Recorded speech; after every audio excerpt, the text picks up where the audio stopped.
Bonjour, ici Monia, Anaïs, Gabi, Alvin et Jordan. Nous sommes élèves en CAP au lycée agricole de Saint-Chély-d'Apcher.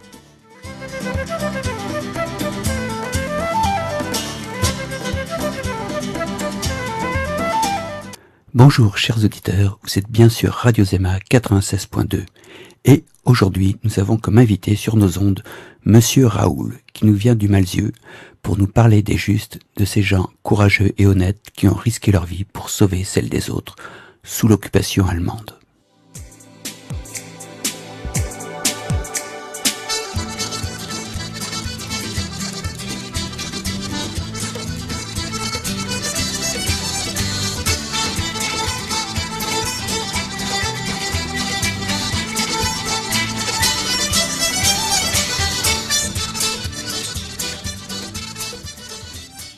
Oui, je suis monsieur Raoul René.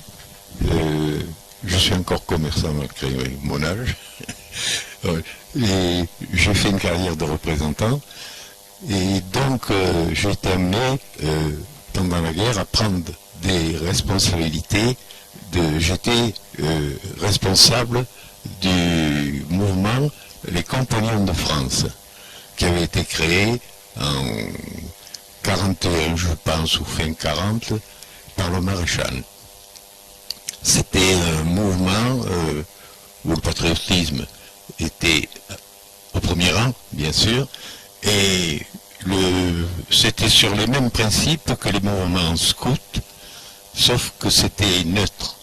Il n'y avait pas de spiritualité, et donc tout le monde pouvait rentrer aux compagnons, et suivre bien sûr les directives, c'est-à-dire dévouement, générosité, volonté et courage. Voilà, c'était le but de ces mouvements. C'était un rapport de la situation. Voilà, c'était tout ce qu'il y avait. Et donc, par suite de cette responsabilité, je me suis senti pour protéger les Juifs. Voilà, j'ai senti à moi cette idée de sauver les Juifs qui étaient, disons, chassés à ce moment-là. Et il faut partir du début, c'est-à-dire qu'au début, les premiers Juifs sont arrivés, les deux premiers Juifs sont arrivés à Saint-Chély. C'était M. Rosenbaum et Copper. Plus tard, Copper a rejoint le Malzieu. Mais c'est eux qui ont renseigné les autres Juifs pour venir au Malzieu occuper les logements d'été, c'est-à-dire ce qu'on appelait les meublés à cette époque-là. Il y en avait un peu dans toutes les maisons. Et donc ils sont venus occuper ces logements, ils sont venus de Paris. Beaucoup, les 80% étaient polonais d'origine. Ils étaient venus juste après la guerre, en France, après la guerre de 14, en 1920-21. Voilà. Ce qui fait que les jeunes étaient de nos âges. Jeunes filles et jeunes gens, bon, on se côtoyait continuellement. Ils faisaient partie aussi de tous les jeunes qui étaient au Malzieu. Jusqu'au jour où il y a eu des événements qui sont devenus plus sérieux. Il y a eu d'abord le recensement des Juifs, puis le recensement des Juifs étrangers. C'était deux recensements différents. Et après, il y a eu des actions ponctuelles qui ont commencé contre les uns et les autres.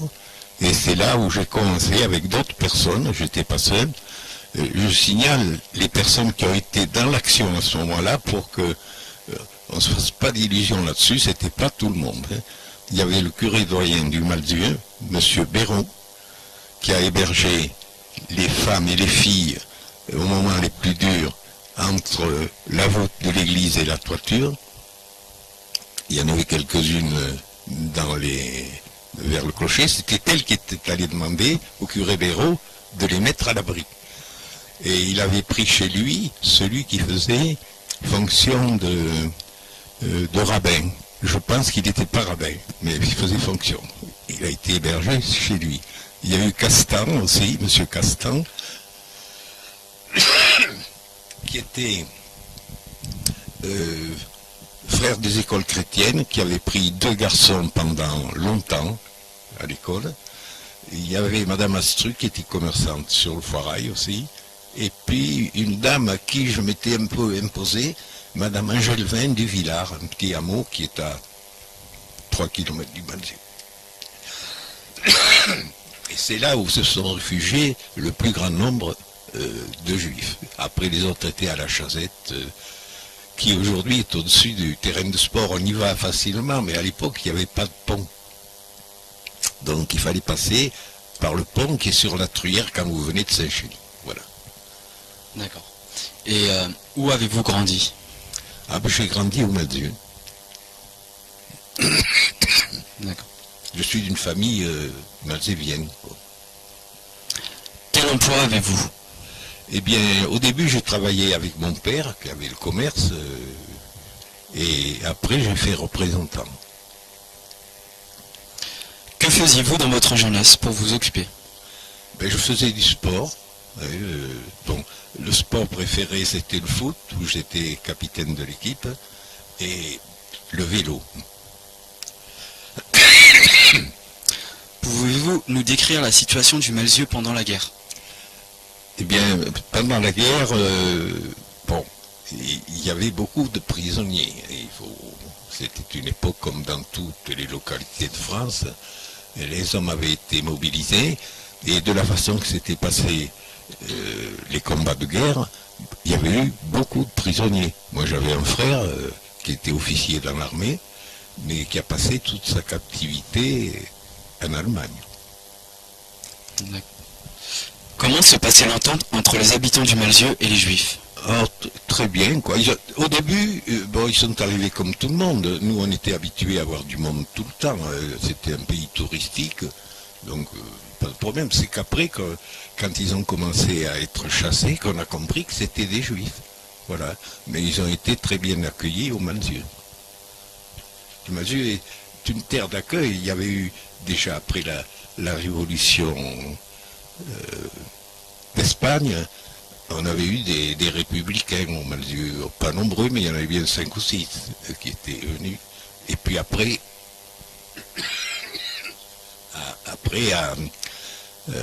à la fin de la guerre, 39-45, donc pas à la fin, au début, en 40, à l'armistice, on avait les gens d'Épernay et de Nancy qui étaient arrivés jusqu'ici et qu'on a hébergé. Le maire était submergé, il a demandé aux familles de prendre des familles chez eux. Mes parents en ont pris pendant une semaine, et ainsi de suite. Tous les gens du Malzieu qu'ils pouvaient les ont hébergés le temps que la mairie puisse s'organiser. Voilà. Pouvez-vous nous parler de l'épisode du cinéma? Oui, alors voilà, c'était dû toujours à mes responsabilités de compagnon. On organisait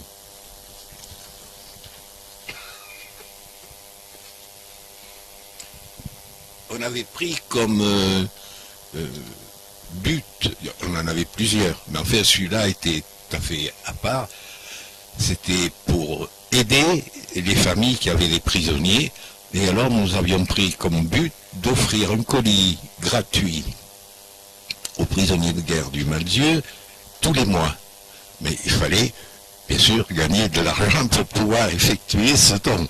Et alors on a commencé par des soirées théâtrales, puis après on a pu acquérir d'occasion un projecteur de cinéma et on donnait des séances de cinéma.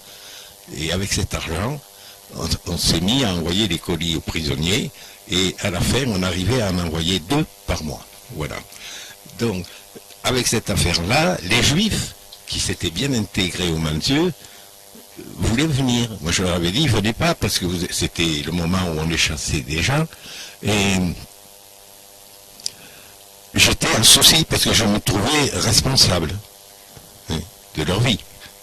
Je savais que c'était un danger vis-à-vis de la gendarmerie et de la Gestapo si elle intervenait.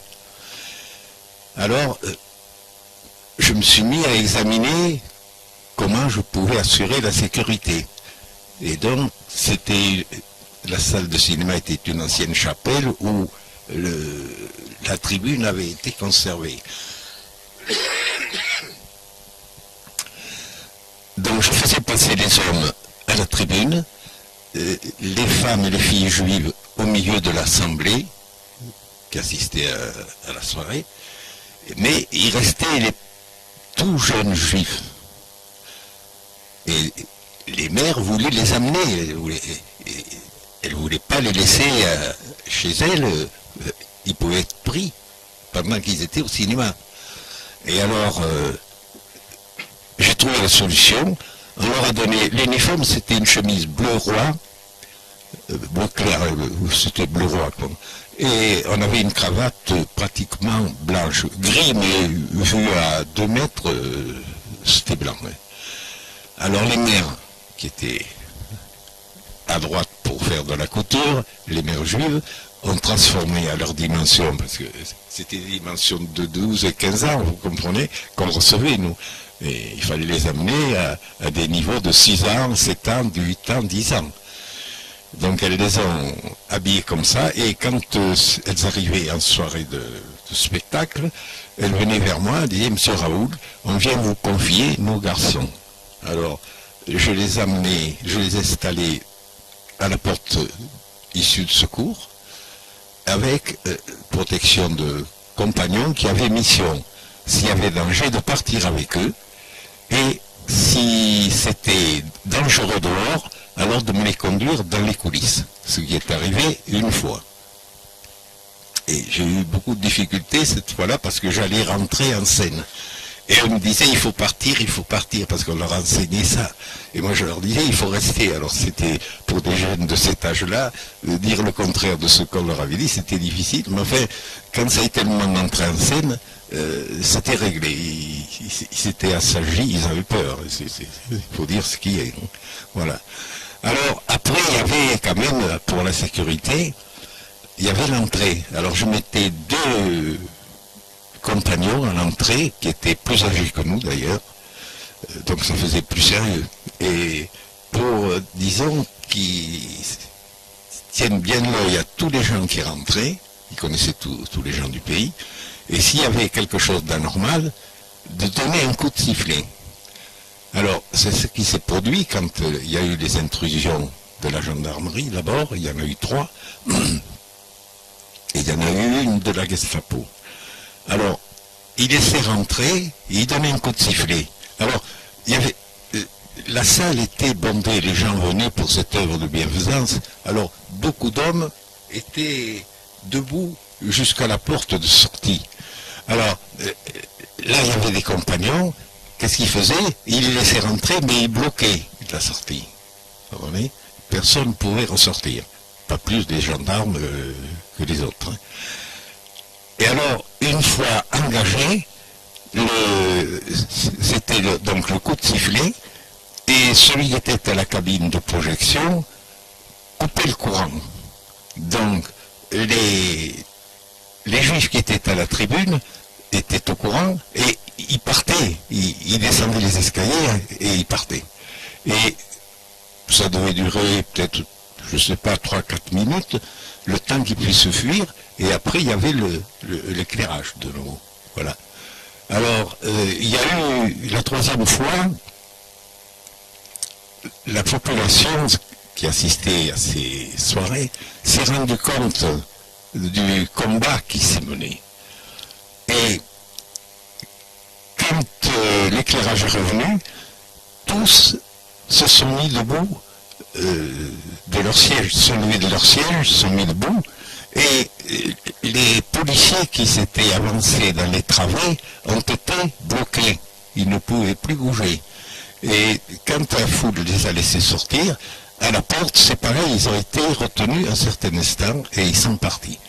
Et il n'y a eu personne de pris dans aucune de ces interventions, même quand ça a été la Gestapo. Voilà ce qui s'est passé, salle des pénitents qu'on appelait, quoi, au Mathieu. D'accord. En quelle année la résistance est-elle organisée? Ben, la résistance, il n'y avait rien à ce moment-là. En 1943, moi j'ai été à ce moment-là, bon, vers fin 43,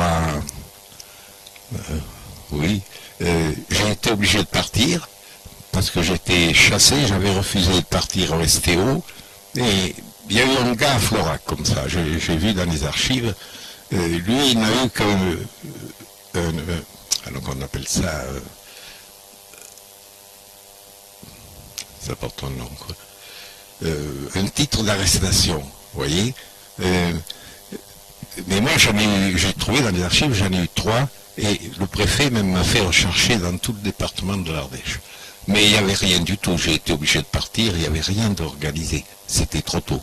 Et dans notre pays, ici, le maquis s'est organisé début 44. Si on suit l'histoire, d'ailleurs, on ne pouvait pas vivre dans la nature. Ce n'est pas des pays où on peut vivre l'hiver dans des forêts. Bon. Donc, il n'y avait rien, et je suis parti, et c'est là où j'ai, disons, entrepris une autre activité de sauver les gens aussi. Voilà. Là-bas, j'ai eu affaire avec les juifs, les gitans, les hommes politiques, les résistants, voilà. Et j'ai des copains, 4 copains qui sont restés dans le combat. D'accord. À quelle période avez-vous quitté les Malzieux? Au début, je les quittais sans le quitter. Je restais là, je me cachais, vous voyez. Mais disons, vraiment, là où je suis parti, c'était, disons, bon, février, alors, juin, par là, juin. Oui. Je suis revenu quand même à Noël, mais je ne suis pas resté parce que j'ai vu les affiches et j'ai dit il faut repartir. Je voulais venir voir le pays et mes parents. Ouais. Mes parents, parce que par courrier, on communiquait par courrier. Monsieur Raoul, si vous le voulez bien, on va faire une petite pause musicale.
Combien étiez-vous à protéger les Juifs?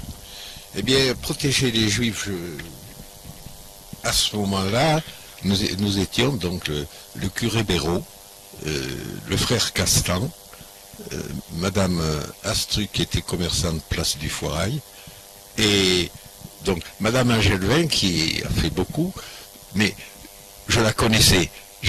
J'avais pas le temps, on n'avait pas le téléphone chez nous, quand les événements, alors la grande rafle, la rafle dont on a parlé là, s'est produite, j'ai dit allez, tu connais Madame Angelvin, tu leur dis d'aller là-haut tous, tout de suite, et d'y aller de ma part. Et donc ils sont allés, Madame Angelvin, elle est venue 3 jours après, elle se cachait, elle avait peur, les gens avaient peur, vous savez que c'était pas... la Gestapo, la police et tout, et elle rampait presque, c'est le cas de le dire, devant la vitrine, elle est rampée, dites monsieur, alors, c'était une personne qui était allée à Paris, elle avait de bonnes façons de parler, dites monsieur René, elle m'appelait monsieur René, mais vous allez nous faire tous fusiller, et les Juifs aussi. Puis j'ai dit, vous voyez bien, déjà hier je suis monté, vous portez des nouvelles, vous risquez rien, moi je serai là-haut, chez vous, avant que la police ou la Gestapo arrive. Et alors, bon, ben, elle s'est occupée, ils étaient trop nombreux à un moment, vraiment trop nombreux. Et du fait que les événements devenaient de plus en plus sérieux, contrairement à ce que certains ont dit, Alors, beaucoup sont partis, ont quitté le Malzieu, et sont partis, certains, en Provence. Pourquoi en Provence? Parce que la Provence était occupée par l'armée italienne, et les Italiens ne chassaient pas les Juifs. Et donc ils sont allés là-bas. Il y en a un qui a eu un coup malheureux, mais qui peut-être l'a sauvé. Il a acheté à Marseille une nouvelle carte d'identité, un contrôle de police, c'était une carte d'identité d'un gangster, il a été en prison. Alors peut-être que la prison l'a sauvé aussi, c'était sur Radas. Oui. Alors, après, plus tard, ils sont venus. Donc, ceux qui logeaient chez mes parents avaient laissé en toute confiance à mes parents tout ce qu'ils avaient. Et ils avaient dit, si on ne revient pas, ben, ça sera vous qui les gardez, ça sera pour vous. Alors, ils avaient laissé même leur poste de radio, ils ne pouvaient pas prendre absolument rien. Et donc, ça s'est passé comme ça. D'accord. Est-ce que vos parents étaient au courant de vos activités? Ah oui, et il se faisait beaucoup de soucis. Mon père était un héros de Verdun, où il y avait fait toute la guerre, pour des actes principaux. Un jour, il fut décoré sur le champ de bataille de la Croix de guerre. C'est la plus haute distinction quand elle est remise sur le champ de bataille. Ça n'a rien à voir avec une décoration qui est remise 10, 15 ans ou 20 ans après. Et là, cette décoration, il avait avec 2 étoiles sur le ruban. C'est une distinction de la Croix de guerre. Donc, malgré ça, il se faisait un souci monstre pour moi. Lui qui avait vécu la période de guerre avec les Allemands, il me disait, tu sais, quand on reprenait un village, on apprenait que tout le village avait été fusillé comme otage. Alors, ce que tu fais, c'est la peine de mort, tu dois le savoir. Alors, je voudrais que tu fasses bien attention dans ton activité. Voilà. Mais il se faisait du souci. Il ne me disait pas de ne pas le faire, mais il me disait fais attention. D'accord. Comment les Juifs ont-ils remercié les personnes qui les ont aidés pendant la guerre? J'ai pas bien entendu. Comment les Juifs ont-ils remercié les personnes qui les ont aidés pendant la guerre? Alors, il y en a quelques-uns qui sont venus les étés, vous voyez, mais enfin, c'était des exceptions, 3 ou 4. C'est 50 ans après, moi je n'avais jamais parlé à mes enfants, mes filles m'en ont fait le reproche d'ailleurs, tu aurais pu nous le dire. C'est Marek Alter qui m'a trouvé 50 ans après, en 1993. Voilà. Il m'a trouvé comment? Par les renseignements de ceux qui avaient survécu à cette période et qui étaient au Malzieu. Donc un jour, il téléphone à mon épouse, il dit, on est chez René Raoul, au Malzieu. Alors, je n'étais pas présenté, ils n'avaient pas dit que c'était les Juifs, ni rien du tout. Mon épouse leur répond, oui, vous êtes sûr que c'est bien ça? René Raoul, il avait 20 ans à cette époque-là de la guerre. Alors, elle a dit, écoutez, il est seul au Malzieu à porter ce nom, donc vous ne pouvez pas vous tromper. Et alors, elle leur dit, écoutez, il sera là samedi, puisqu'il est représentant, et il rentre le vendredi de nuit, souvent. Vous pourrez lui parler, il sera le matin à son bureau. Et donc, samedi, il recommence, mais pareil, sans s'annoncer. Et alors, j'ai dit, oui, c'est bien moi. Mais sans penser que ça nécessitait beaucoup de choses, j'ai dit, vous savez, si vous voulez quelques renseignements, je peux vous les donner. Et ils m'ont dit, non, on veut vous interviewer sur cette période-là. Mais c'est tout, ils ne m'ont pas dit qu'ils étaient juifs, ni quoi que ce soit. Alors, ils voulaient un rendez-vous, j'ai accordé un rendez-vous, et ils sont venus au Malzieu, Marek Alter est venu m'interviewer à Malzieu-Ville. Voilà. Pendant 2 heures, et par moment, il faisait des recoupages pour voir si... J'avais l'habitude, parce que j'ai été dans beaucoup d'organismes de jeunesse, et puis après des organisations départementales, je voyais qu'ils recoupaient pour voir si tout correspondait bien. Et ils sont revenus 1 an après, alors avec tout le grand matériel de film, projecteurs, câbles, il y en avait devant la porte, il y en avait dedans, enfin, c'était tout un événement. Les gens du Malzieu se demandaient ce qui s'est passé. Voilà. Pour moi, ça s'est passé comme ça. Jusqu'à ce moment-là, personne n'a su ce qui s'était passé.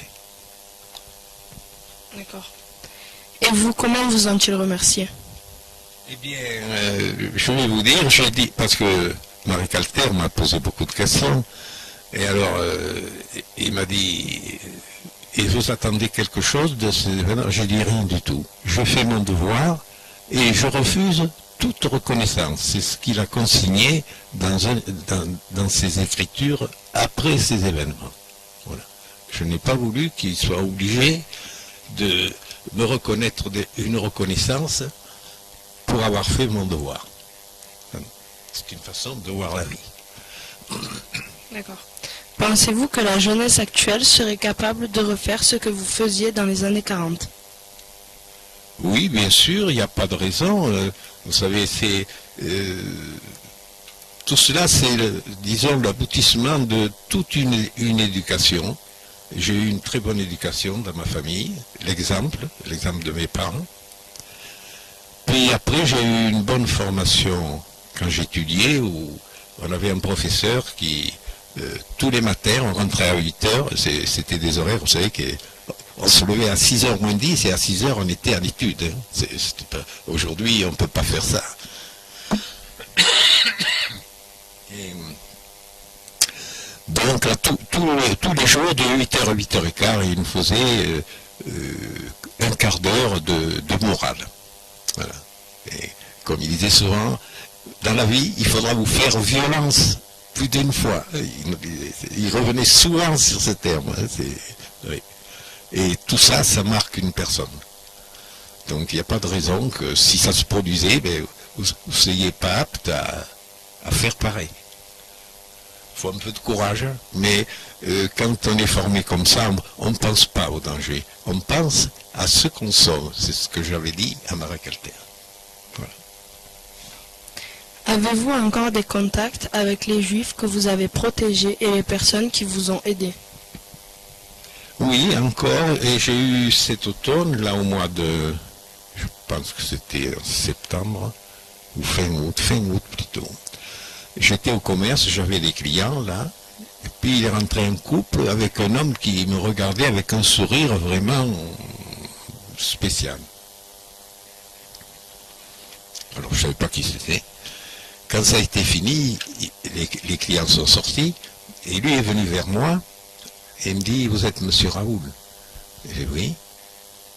Eh bien, je viens vous dire merci.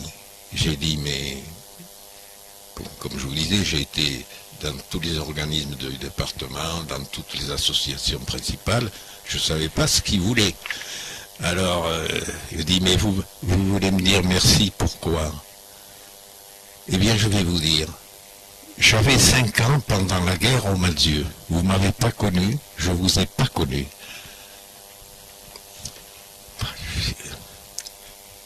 Mais je viens vous dire merci parce que ma mère m'a raconté ce que vous avez fait. Voilà. C'est émotionnant.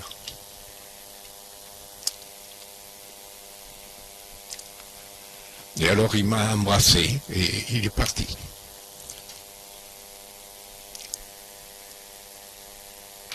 Vous avez, dans la descendance, je pourrais vous parler des gens qui ont eu de la famille au Malzieu. Vous avez une actrice, Isabelle Huppert,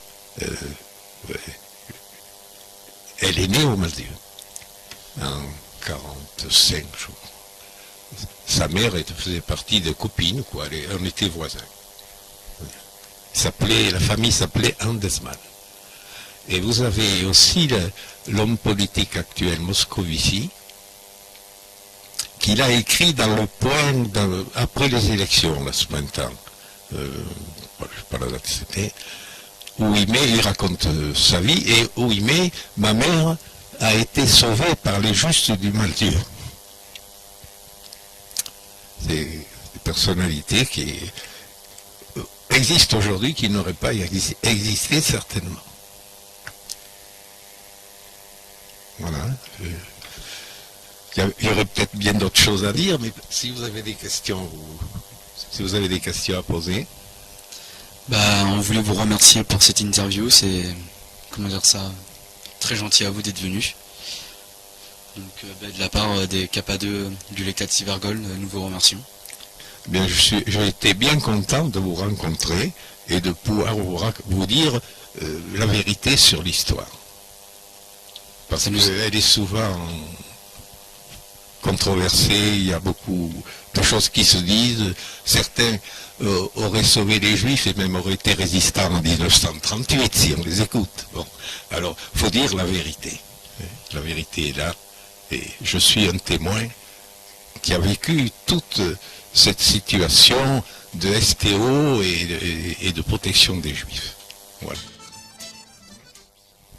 Voilà, j'ai 4 lettres là, enfin il y en a 3 lettres, parce qu'il y en a une que je n'ai pas relevée parce qu'elle est vraiment affreuse vis-à-vis des Juifs. Et j'ai 3 lettres qui concernent donc la rafle qu'il y a eu au Malzieu, qui a été, disons, endiguée complètement par ceux qui protégeaient les Juifs.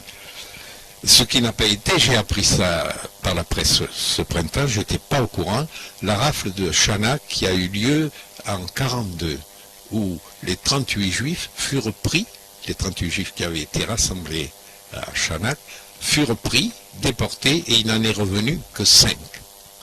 C'est précisé dans la presse. Alors au Malzieu, ça c'est grâce à ceux qui ont sauvé les Juifs, ça s'est bien passé. Alors ces lettres, voilà, il y en a 3 là que j'ai sous la main. Donc il y en a 2 où il y avait quand même quelqu'un à la préfecture qui protégeait ceux qui étaient contre le dictat allemand, parce qu'il y en a 2 où le nom de famille a été supprimé. Et donc il y en a une qui est de ma mère s'appelait Jeanne, elle écrit à sa fille à Saint-Étienne. Il y a eu la chasse des Juifs, alors c'était le 23 février 1943, vous voyez. Il y a eu la chasse des Juifs depuis samedi. Il faut 50 otages pour Mende. Aujourd'hui, on a pris Copper et un nouveau. Le nouveau, c'était Guérard. Là, j'en ai pas parlé. Je prononce Guérard, je ne sais pas si c'est bien le nom. Un nouveau qui était venu. Mais les autres ont fait... Qu'est-ce que j'ai écrit? Les autres ont fui.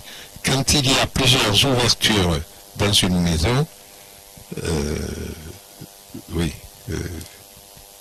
les autres, attendez moi, je ne le lis pas bien. Hein. Il y a eu plusieurs ouvertures dans cette maison. Cela rend service. Alors, je n'ai pas compilé la suite. Hein. Alors l'autre, c'est une personne qui était au Malzieu aussi. Alors là, vous voyez aussi, il n'y a pas le nom de famille. Alors, quand ici, c'est la pagaille, on est venu chercher tous les Juifs hommes. Il y a des fautes. Hein. Bon, hommes polonais. Je ne peux décrire ce qui s'est passé. C'est horrible dans tous les cas. Personne n'a été pris. Voilà. Alors, ces 2, donc, il n'y a pas le nom de famille. Et alors, j'en ai une autre ici.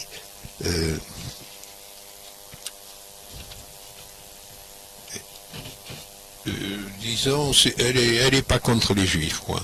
Mais enfin, c'était pas un actif. Hier, les gendarmes faisaient la chasse aux Juifs. En ce moment, ils ne doivent pas dormir tranquilles. Et paraît-il qu'il faut qu'ils en trouvent 50 dans le département, sinon ils prendront des Français. Alors, tu sais, ça ne me fait pas rire. Voilà, c'était la situation. Les 50 Juifs, je les trouvais dans les archives, c'est le préfet régional qui avait donné l'ordre de prendre 50 Juifs, et il avait désigné comme otages Radax et Brombert, 2 Juifs dont je vous ai eu parler, voilà, qui étaient désignés comme otages par le préfet régional. Voilà, c'est ce que j'avais à vous lire là sur cette période.